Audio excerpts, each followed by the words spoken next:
When we look back at the evolution of Gothic rock, one of the most pivotal turning points is The Cure's 1980 album 17 Seconds.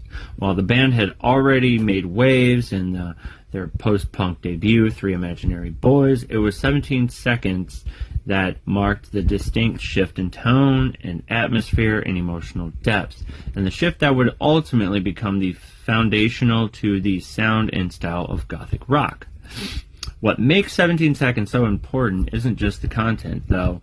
The content is chilling and sparse and melancholic. It's how it feels. The album doesn't just, play music. It conjures a mood. From the opening track, Reflection, we're plunged into the world of fog and minimalism and introspection. It's not aggressive like punk, nor dreamy like new wave. It's stark and cold and eerily beautiful. You got Robert Smith's songwriting that takes a noticeable turn inward.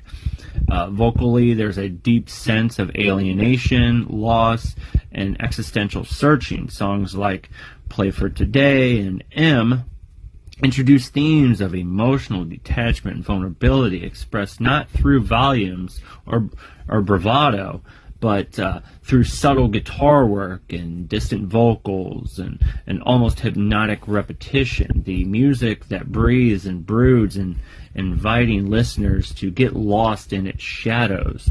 Instrumentally, the band adopts a stripped down skeletal sound. The use of space becomes just as important as notes being played. The production is lo-fi and drenched in reverb, creating a haunting atmosphere that would go on to inspire countless bands in the goth rock and dark wave movements.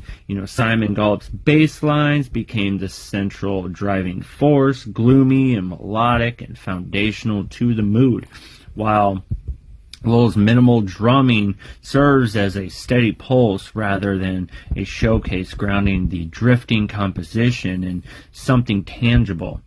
But perhaps the most defining moment on the album itself is A Forest, with its hypnotic guitar line, ghostly sense, and narrative of a person chasing a presence through the woods only to be left alone. It became an anthem not only for The Cure, but the entire Gothic genre. It's no surprise that many critics and fans alike point A Forest as the first true goth rock song. So why is 17 Seconds the stepping stone? Because it lays the groundwork. It's not full goth yet, not in the theatrical sort of death-obsessed sense that would become it later. But it's a seed. It's the sound of a band moving away from post-punk minimalism and towards a darker, more emotional, more introspective terrain.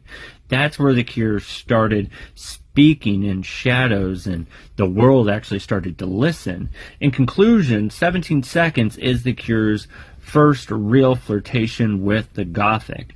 It introduced the aesthetic, the mood, and the emotional palette that would become to define their work in their earlier years, or their years ahead, especially with albums like Faith and Pornography, Disintegration. Without 17 Seconds, there is no Gothic Cure, and perhaps there's no Gothic rock as we know it. It's not just an album, it's the echoing footsteps into a darker world.